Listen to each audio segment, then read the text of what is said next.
There is a space in my heart where I find the truth.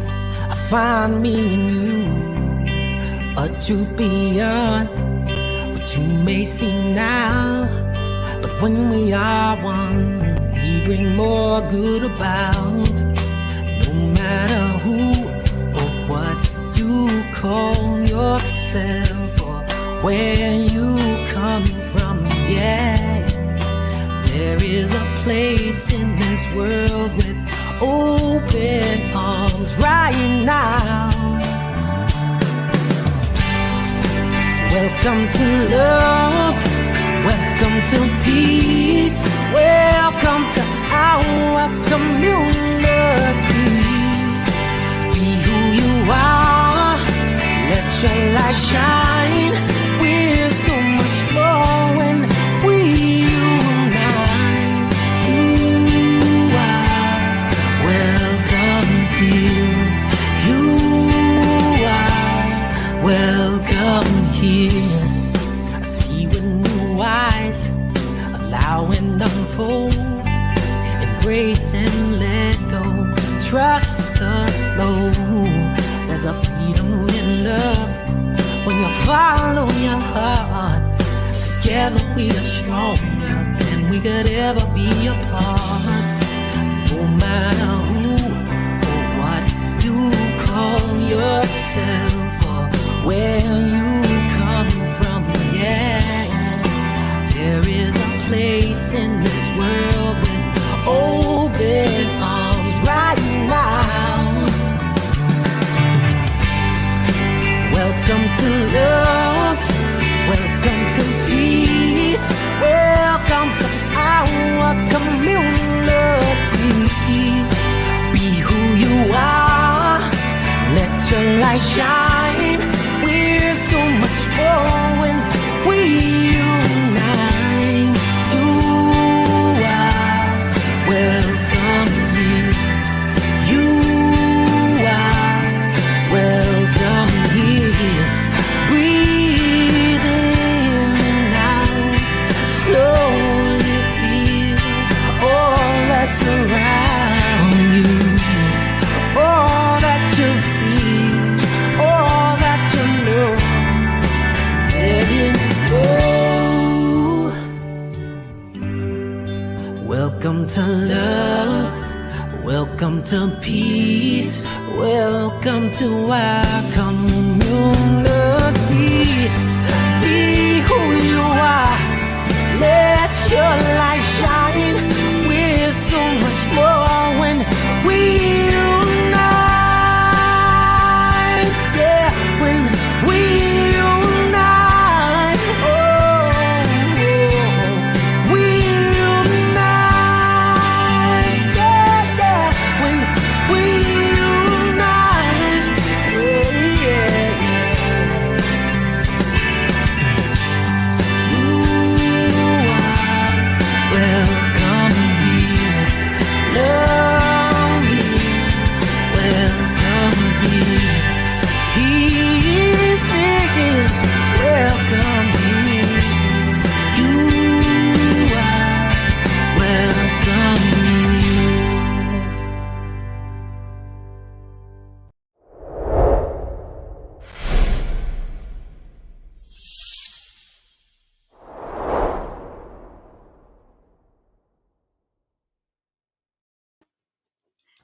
Good afternoon and welcome. I am Reverend Cindy Grimes with Center for Spiritual Living Ocala, and I am so glad that you could join us today, whether you're joining us live or you're watching the recording at some time in the future. Let's see. So you probably, if you've been watching, you can see that I am not in my usual location. I am visiting with a very dear friend who's going to be joining us for our conversation this morning, Reverend Teresa Fieberts of Center for Spiritual Living Cultural Coast. And so I'm just super thrilled that you are here and that she's here to have this conversation with us today. And I thought we'd start maybe with going over our values at Center for Spiritual Living Ocala. So we are just one of many centers for spiritual living that's located all over the world. And so these values are the ones that are important to us at our particular center. So number one on our list, as you can see, is spiritual growth and practice. So that is the reason that we come together. That is the reason that we exist as a community, is to learn from one another and to grow. And to have these conversations about our spiritual life and what is at the depth of who we are. And so the next thing on our list is love. We believe that love is the reason that we are here. We come from love, and that's where we return to, and it is the essence of our being. So it's at the top of our list of values. We value appreciation and gratitude, and we know that what we appreciate grows in our awareness and our understanding. So it's very important for us. We value community. We've been gathering now for about the past month in person again, and we're super excited about that. And of course, we have our online gathering that you're part of now, that we will be continuing even as we are together in person. We value freedom. That's freedom of expression, freedom to create, freedom to be. We just think that's important for each one of us. And we value creativity. We believe that that is how we reflect our Creator. That's how we're the same. You know, when the Bible says that we're created in the image and likeness of the Creator, it is because we have that creative capacity ourselves. Not that we look like God, but that we can create our experience. And so we value health and wholeness as well. That is on our list, and that is health in every area of life, whether it is your physical health or your emotional or mental health. We value that. We value generosity. I think we're a pretty generous group of people, very giving folks. That's who we attract. And also financial well-being, because that's an important part of life too. So those are our values. And if they are things that you value, then maybe you have found your tribe with us. And so our mission and our vision at CSL Ocala, our vision is that we are a model center for spiritual living, as evidenced by the transformational impact we have not only on our own spiritual community, but on the larger Centers for Spiritual Living community and the community at large where we live in Ocala, Marion County. And our mission is to give people the practices and the tools, there we go, to empower individuals to awaken to the power and presence that lies within and all around them so they may live their best lives. That means that we are doing what we came here to do. If your life is getting better, if your life is a life that you love, and it, you know, from the teachings, from what we have offered here, that it makes things better, then we've done what we're here to do. And so I'm going to invite my dear friend in.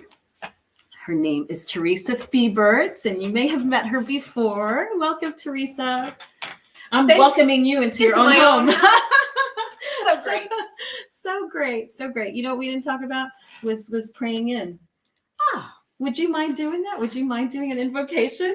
no. It'd be great. It's always a joy. It's always a pleasure to be able to settle in the midst of anything. I know I have the ability to do that, to come center into alignment, no matter where I am, no matter what's going on.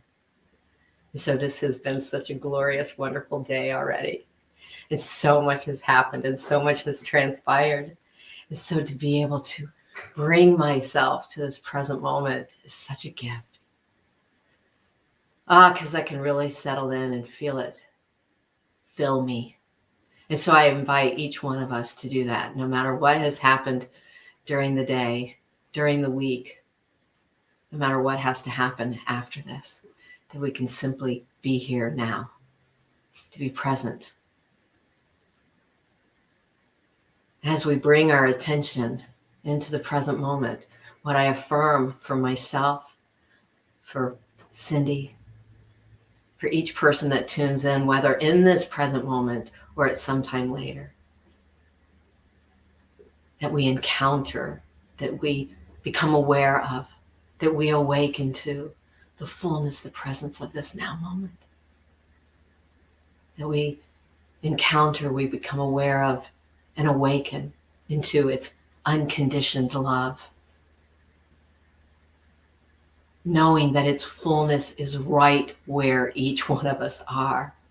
Such a brilliant idea to wrap our hearts and our minds and our ideas around.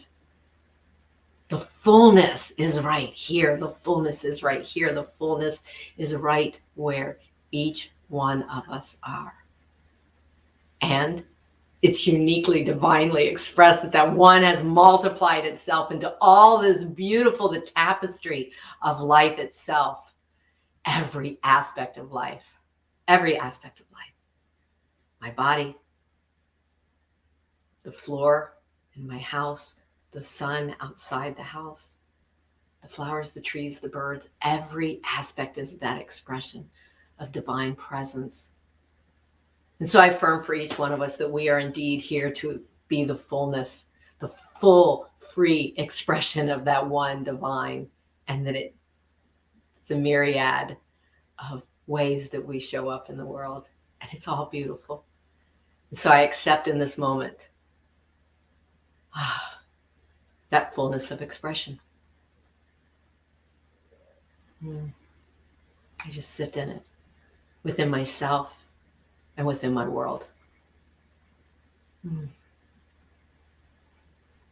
so I know that something in this hour we're going to spend together really, really ignites that oneness, that feeling of unity, that knowing that we know that we know that we know, and it goes chunk, and we never go back. That is my affirmation in this moment. Kerchunk, and we never go back. And so I allow that to be. I lift that into the law. I lift that into the one mind, knowing it is already so. I accept it. I celebrate it. I claim it for myself and for all of us. And so it is. So it is. So it is. Thank you, my friends. Thank you. I love to have my folks, my congregational community, just experience different people praying, you know, because everybody has their own style. We don't all pray the same. We don't all pray the same. Do we all pray to the same God? But well, you know, who knows? We talked about that earlier. We did. You pray to a different God. What? Right. You know, if God is all there is, then I guess it doesn't really, you know, matter what you call it. Yeah. At least that's what we believe here. Yes. Right? Yeah. So thank you. I'm in Teresa's home. Yay. It's so exciting. I didn't get to go to convention as I wanted to in, you know, which just happened this week. And so I was really sad about that. And I thought, you know what I really wanted to do at convention was connect with my friends. So here I am in Sarasota, got to connect with Teresa and her lovely husband, Bobby, and my friend, John Moore. And it's just been a great time. Yeah. So thank you so much. You're welcome. I'm Beautiful glad. home. And, you know, to have a great conversation. And, you know, we're never at a loss for words. This is our second conversation today. Yes. Because Cindy joined me for our spiritual community this morning. Yes. So it's and so fun. Thank you for praying in too, because I needed to because it's already been a busy day. It has.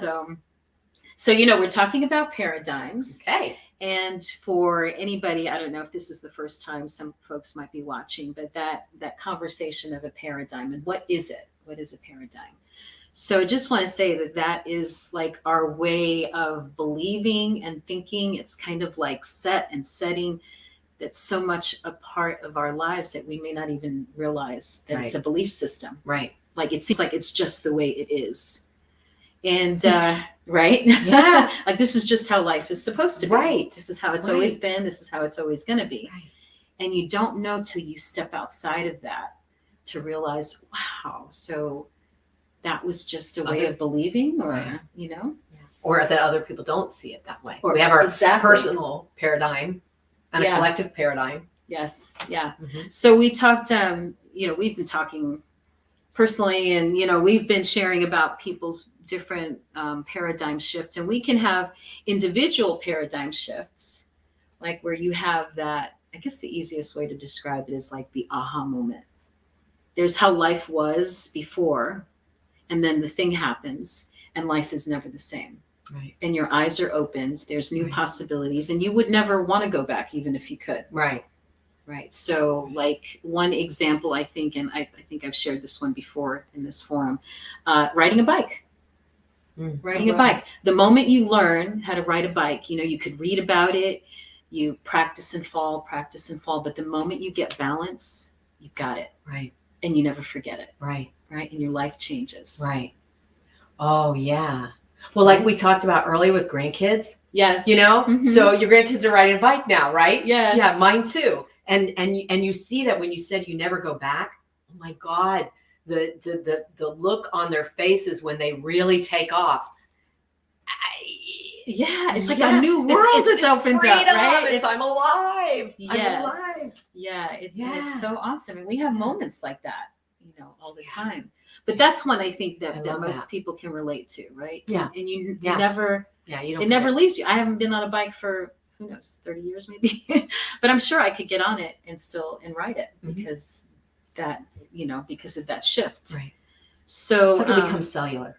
Yeah, exactly. You embody it. Mm-hmm. You embody it. Mm-hmm. So, so I don't know if you wanted to share maybe an example of your own, because I thought we'd go from the personal paradigm to like the larger societal paradigms that we're dealing with now that are telling us that life isn't working at its best. Right.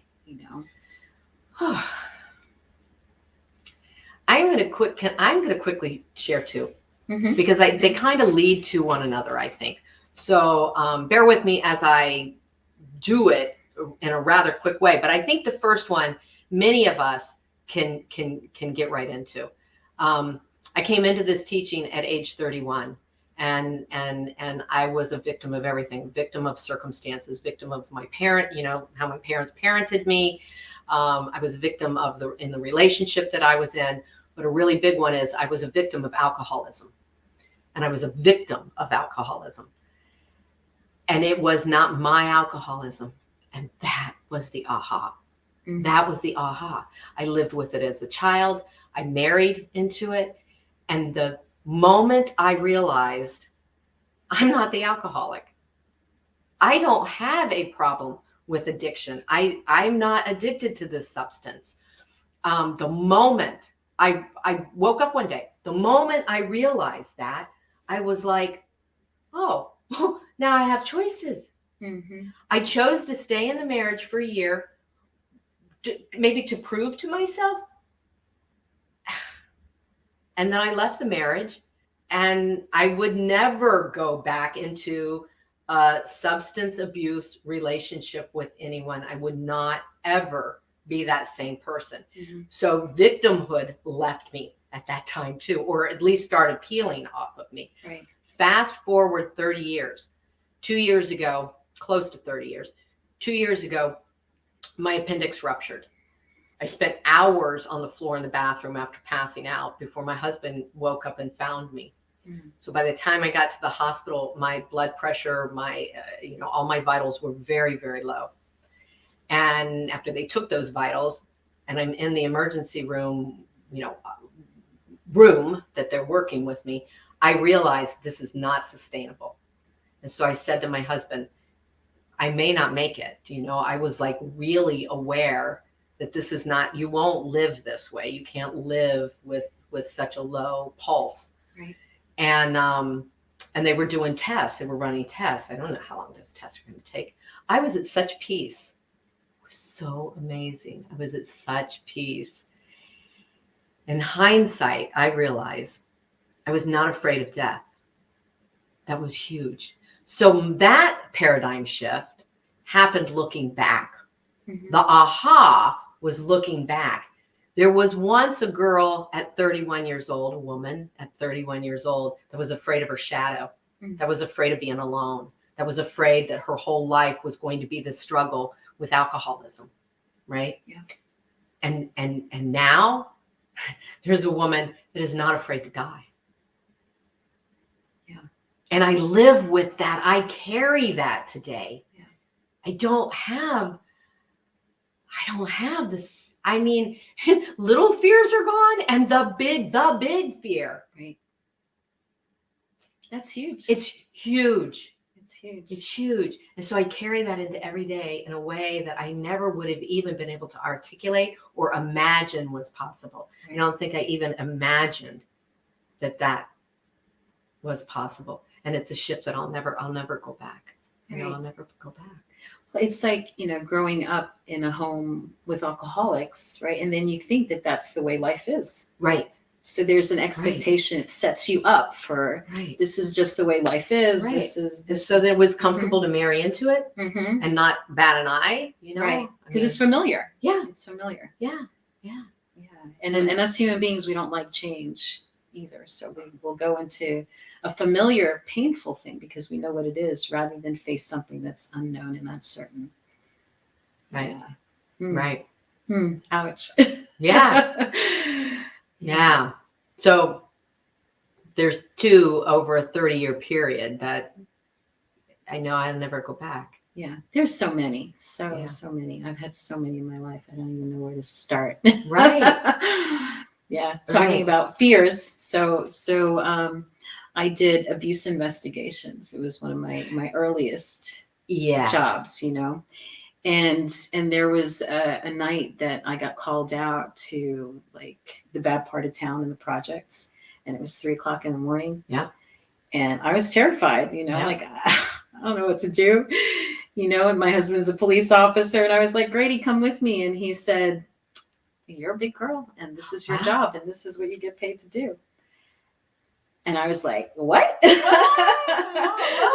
I'm all alone. Wait a minute. No, but there were, you could call police to join you and whatever. And so that's what I did, even though I had this person at home that I was counting on to be my, security blanket, basically. He was like, well, you got to put on your big girl panties and do your job. What if you weren't married to a cop?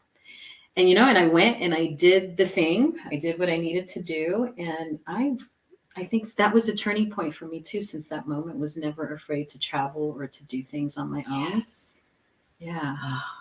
That was, but in the moment, in the moment of that, I was really angry at him first. It was like a tough love thing, but it grew me, I grew into something. Yeah.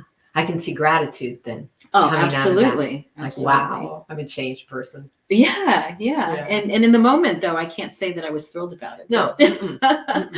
Right. So you getting sick, that was maybe the catalyst, right? That wasn't a fun thing, but what came out of it, Oh, it was huge. Right. So I wanted to talk more specifically about like the larger paradigms that we're dealing with collectively. Right. We have our individual. Are we? Is it going on? We have our individual ones, and very often there's chaos and, pain that's associated with them. And I would say that's probably true on the collective as well. Mm-hmm, mm-hmm. Right. When there's, as Michael Beckwith says, we're either pushed by pain or pulled by possibility. Mm-hmm. And very often they go together. Mm-hmm. Oh, yeah. So I think, we're living in a time right now where there's so much pain and so much discord. And I think I know that there are some paradigms that we are living within that are contributing to this pain, and that our teaching, I believe, very specifically has the answer to these things. I love that you just said that they're both happening simultaneously. Mm-hmm. I use that often, and that quote, and I don't know that I ever really looked at but so true, because there's something emerging that's beyond our conscious awareness. Yeah. So there's an urge, there's a desire, there's that aspect of evolution that's happening. Right. Whether we're consciously aware of it or not, the weeds growing through the cracks in the pavement. Mm-hmm. There's that push, that urge for life. And that's happening all the time while we're complaining, while we're spending time, while we're getting busy with our complaints and our judgments and our accusations and our pointing fingers. And Yeah. There's that desire of life to express and to explore and to grow and prosper. Yeah. It's happening all the time. Yeah. But the thing, when we're in it, you don't see it. It's like that expression, you can't see the forest for the trees because you're so much in it. Right. And it seems like this is just the way it is. Right. That you can't break out of it until somebody does, or somebody shares something, or a new possibility shows up and you go, like, wow. Until somebody runs the 4-minute mile. Yeah, exactly. Now, there's a lot of people that run the 4-minute mile. Right. Yes. You're not even a hero if you run the 4-minute mile anymore. There you go. So I'm looking at what we're going through right now, collectively over COVID. And I think actually COVID just brought some stuff to the surface, right? So these things were happening. We had to slow down to look at it, maybe. Yeah, yes. Stop being so busy. Yes, there you go. There you go. So there's so many that we could talk about, these paradigms that don't serve us anymore, right? For one thing, the idea of being a victim. Yeah. That most of, probably, I couldn't put a number on it, but I would say most of the world, most people live in victimization. Like life is happening to them. us, and the pandemic happened to us. Mm-hmm. Yeah. Oh yeah. Yeah. And so our teaching is the exact opposite of that. Yeah. Right. That we are not victims. We are actually co-creators of our experience. And when you can really, really grasp that idea, life changes. It's empowering. It totally. When we're a participant. We're not a bystander. Right. Like you could have said, well, the story that you shared about the alcoholism, like that's how I grew up. Well, this is how life is. But to have that aha and realize, wait a minute, I'm not the one with the problem. I don't have to choose this for my life. I don't have to do this. Go figure. Right. Right. Right. So I think it's that, like, I'm going to stop dancing with struggle. Yeah. Yeah. Yeah. You don't have to. I don't have to dance with struggle. I don't have to. That doesn't have to be my thing. Yeah. Pain and suffering. I think pain is an inevitable part of being a human being. Right. But the suffering, like the dragging it out. The story that we create around it. Right. All the story, all the drama. Mm-hmm. Is not necessary. And that's the victimhood part. Right. Mm-hmm. Like the life just is. Mm-hmm. And the victimhood part is a story that we ruminate in. Right. So how different would life be if we didn't look at ourselves as victims or look at other people as perpetrators, or vice versa? Maybe some people see themselves as a perpetrator, victimizing other people, and like take that whole thing off the table. What would that create in our world? Right. Wow. Wow. Right. Wow. Like you can wrap your mind around that. Oh, but we need to wrap our minds around that. Those what ifs. Yeah. Those what ifs. And if we, as religious scientists in this philosophy, are not doing that, right, holding the possibility that there's infinite possibilities, we don't even have to. I don't even think we have to name it. Now, we do that a lot in our teaching. We're going to name it and claim it, right? We're going to bring it into form, but just being aware that there's something emerging, being in that anticipatory place of something's emerging, and it's God, it's good. Yeah. And even in the midst of the pain of it, so like we were talking about your house, you just like remodeled this thing. So that like there's the stuff that wasn't working, and then you have the remodel project, and it's messy and it's dirty, and it it takes a lot of energy and money, all of that stuff, right? But then you take it down, and then you create something new that's beautiful and better, and it works for you, and so and awesome. there was an ideal. There was a concept in my mind of what it would be, and it was calm and comfortable and peaceful. Do you feel that here? Oh yeah, it's a great space. It's a great space. And I wasn't here for the in between, the remodel. Right. But there was going to be calm on the other side of that chaos. So again, to keep with that analogy, we're in pain in other areas. Victimhood. What else? Conflict. That's the other one that I like to talk about. Division. The paradigm, division, conflict. Like how many of us, there's a conflict, whether it's with a family member or someone you work with or whatever it happens to be. And I'll speak for myself. My natural tendency is to want to go away from it. Okay. Right? To not want to be in the conflict. But I guess that's why we're friends. That's why we're friends, because I'm gonna go in it. I got to fight it, you know. That would be my historical way of mine is the opposite. Conflict. Oh no, you're in it. I'm in it. Well, I think, and now I'm learning, and this is why I teach peace building. I think is because I needed to learn that lesson, that when there is that conflict, to look at it as an opportunity for growth. For something disagreement new. It's not a bad thing.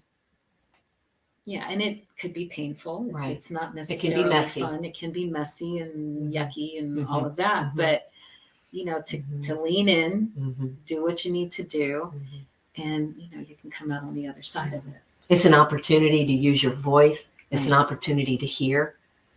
And that reciprocal. I always love the idea of a reciprocal nature.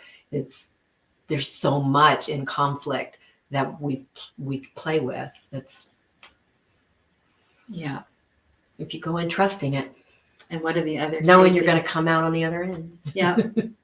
Now people think that we're safer if we have more weapons, or we're safer if we isolate ourselves, or we're safer by not interfacing with certain people. And that's the exact engaging, right? And it's the exact opposite. I think we're less safe because we isolate ourselves. We're less safe. We're less safe. I don't know why, but gun control just came in my mind. And so we're less safe if we won't talk about it. Right. Yeah. We're less safe in a home where we're not comfortable. We're less safe not giving voice to it. Right. Somehow, somewhere, giving voice to it. 100%. Yeah. So it's like leaning in to the discomfort. Yeah. Is another one of those, I think, paradigm shifts. Yeah. That non-resistance. Surrender. What else do we have? Hierarchies of people. Right? Some of us are better than others. Yeah. And it's true that you're always... Which attaches to right and wrong, which is kind of where we just were. Yes. Yeah. So when we think that there are people that are better than others, either because they have more money, or they're thinner, or they're smarter, or they're whatever, right? That's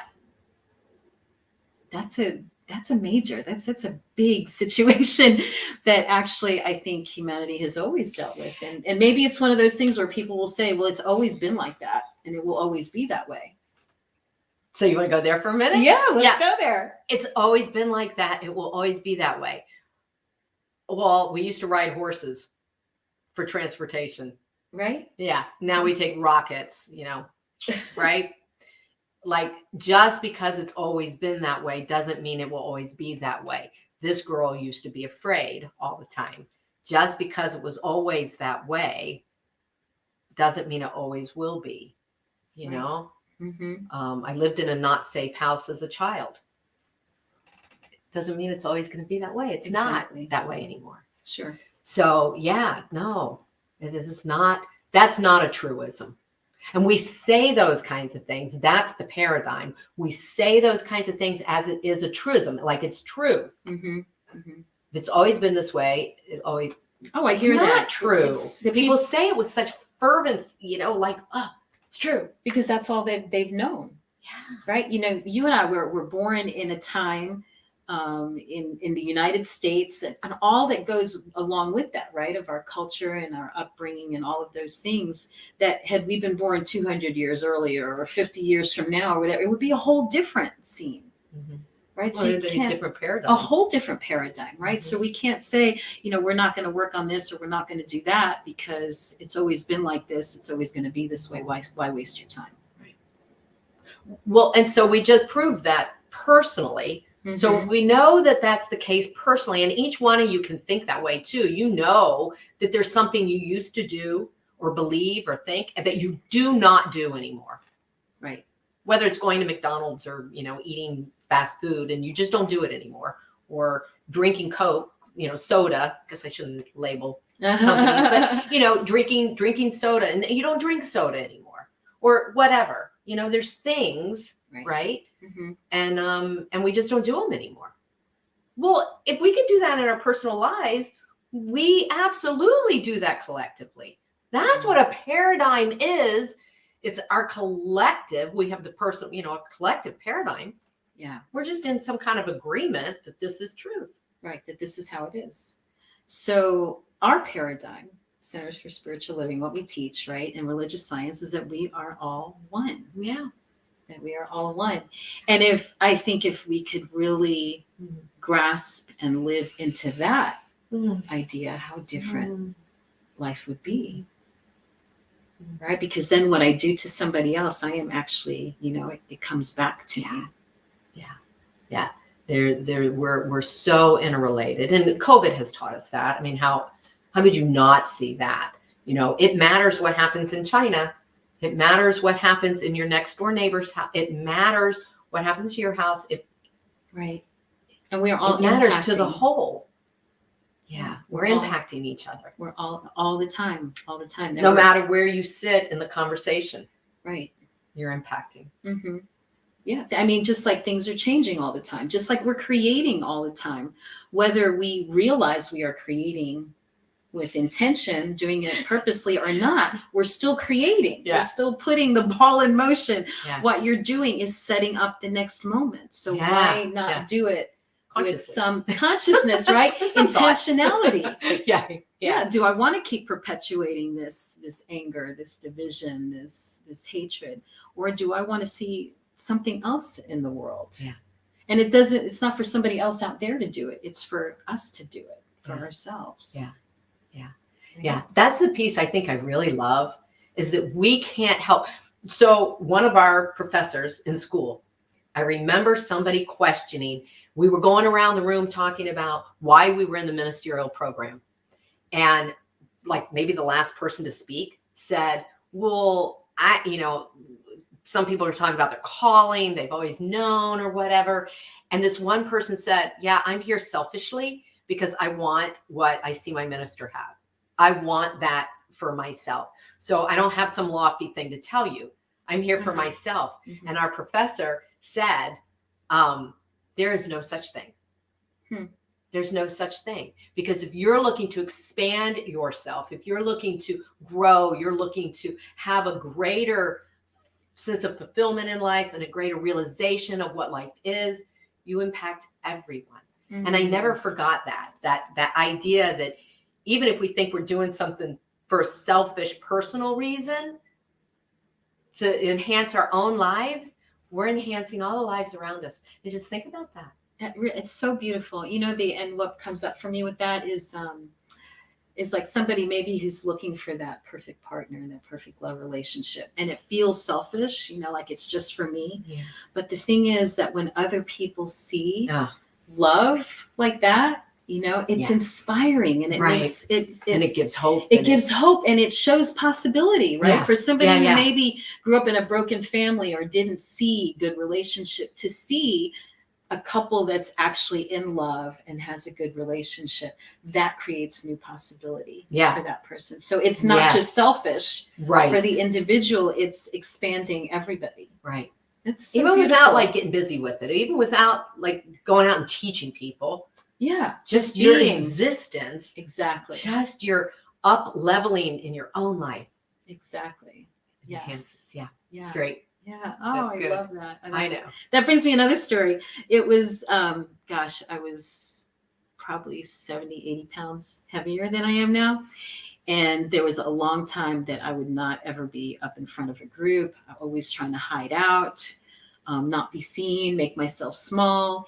And there was a point where I realized I have to love myself the way I am. Right. I could be like this forever. This is the body I have. This is what I inherited, whatever it is. I need to just love it the way that it is. And I started doing that. And I got more into public speaking. And I'll never forget this young woman sitting in, the front row, and she was overweight, and after I did my presentation, she came over and she said, wow, like you did that. Like she never seen somebody that looked like her standing in front of a room like that, makes me want to cry. Yeah. Yeah. And so it created possibility for her that I didn't know that I was doing, just being me, my best version of me. Yeah. And then loving myself the way I was, then I got to the point where I could release a lot of that. I still have some pounds, but way better. No, that's good stuff. It is good stuff. Yeah, we can't ever underestimate. Well, we just lost Thich Nhat Hanh, right? Thanks for on bringing Friday. that up. Mm-hmm. Yeah, he just passed on Friday. One human being. Look how many lives and the life of the planet he affected. Yeah, one person. Bringing mindfulness to the West as he did, and being able to transcend cultures and all that he did to be heard. Well, you said that this morning. Every one of us has that within us. Look, don't ever underestimate your own power just by your own presence. Yeah. My God. Well, that's what the Centers for Spiritual Living stands for, is a world that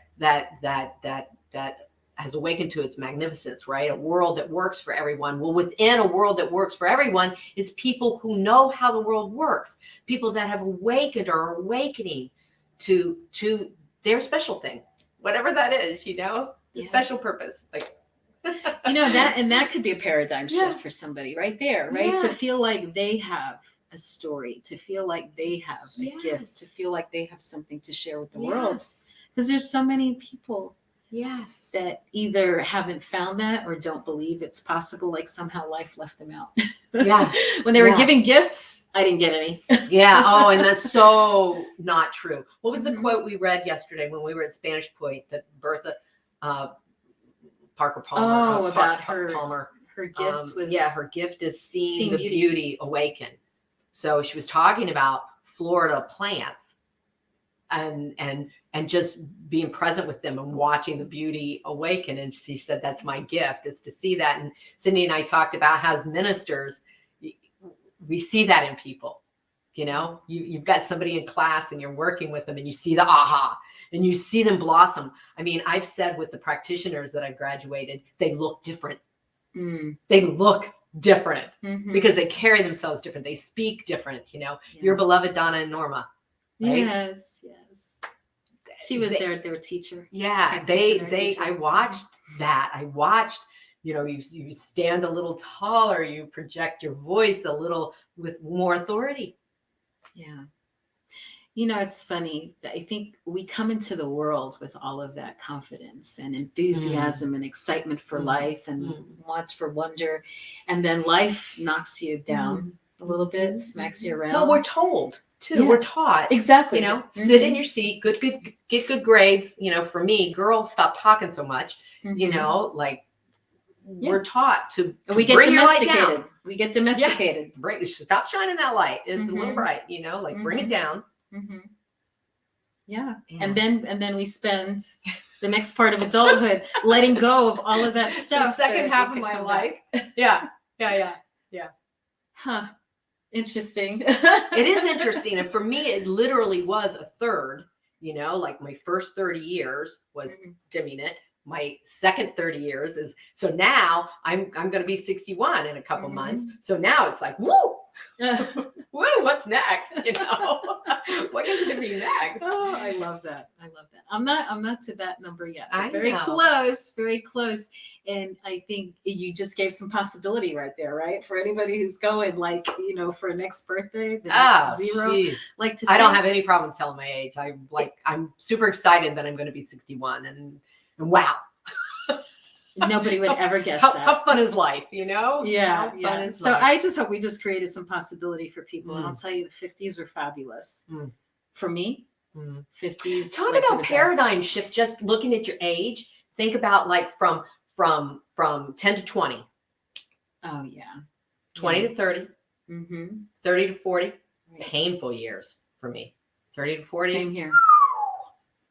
Same here. That was probably the worst. 30 to 40, 30 and to definitely 40. the worst decade for me. 40 to 50, 50 to 60, way different. Way better. Yeah, way better. So Way maybe better. 60 is So going to be 60 to 70 is going to be better. Yeah.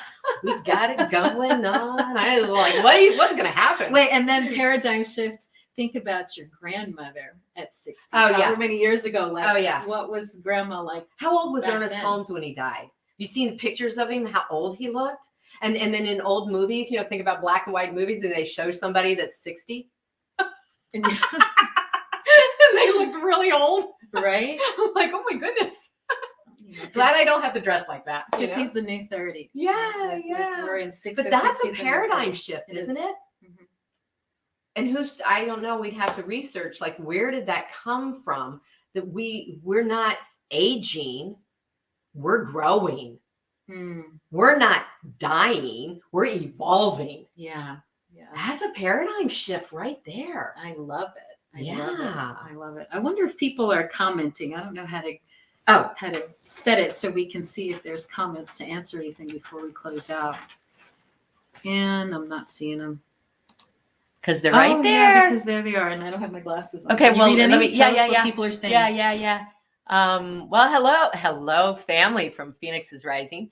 Welcomes. Lots of welcomes. Let's see. Oh, Hawaii. Oh, how fun is that? Oh, someone's visiting us from Hawaii. Yeah. How wonderful. Yeah, Kristen Bartlett. Look at How that. cool is that? I love it. Mary Ellen. Awesome. So let's see. I'm not seeing any questions. No, not at all. Mary Ellen, great to be able to disagree and to agree. And regarding what happens everywhere happens to all of us. I love that we're not aging, we're evolving. Yes. Amen, Mary Ellen.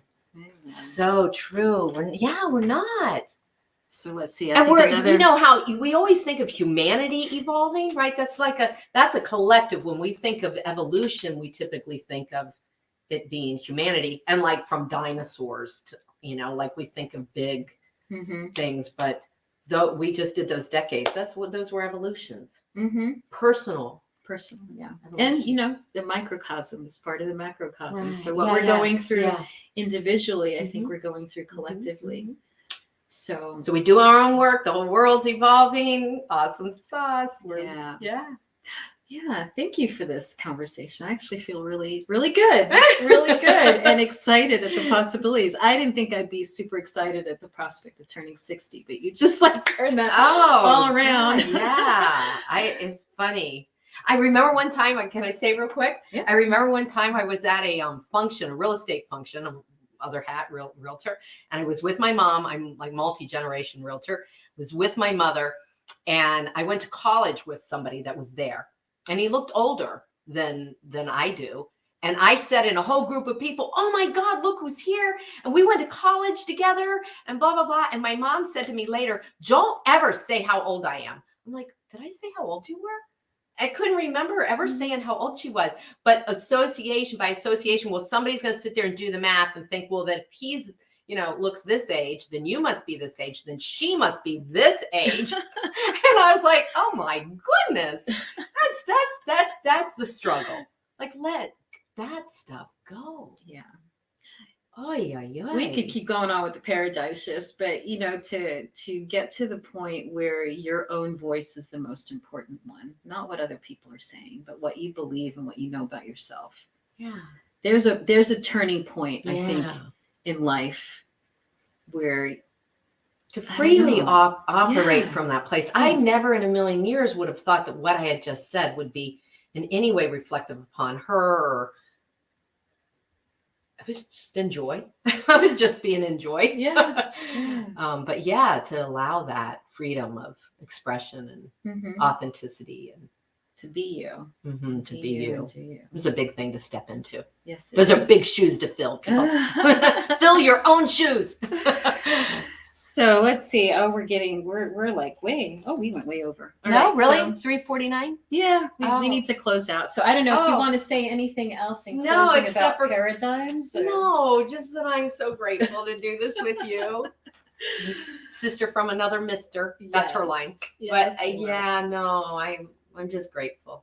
Well, I'm grateful too, and I'm grateful to have different voices, from the community here. When I came into Science of Mind Centers for Spiritual Living, there was just our little center. I didn't know there was anything else, that there was anybody else.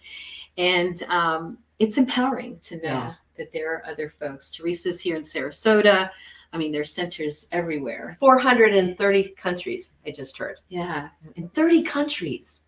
It's awesome. So cool. And you can go, from one community to another. Like, I'm very welcome here, because I know I'm with my people. And so it's wonderful. So we have the similar challenges, similar gifts and opportunities and possibilities. And when we're unique. Yes. Like what you're doing with your community is different than what I'm doing with my community in some ways. In many ways, it's very similar. Yeah. But that expression, just like we each look different, we each have different unique gifts, the expression of the one is multiple. Yes. Yeah. I love it. And it can't be multiplied if you don't express it. So we're different and we're diverse and we're one at the same time. And that's a paradox, not a paradigm. But That's right? a paradox. Yes. Yeah. All right. Let's see if there's anything else here before we close out. 30 countries.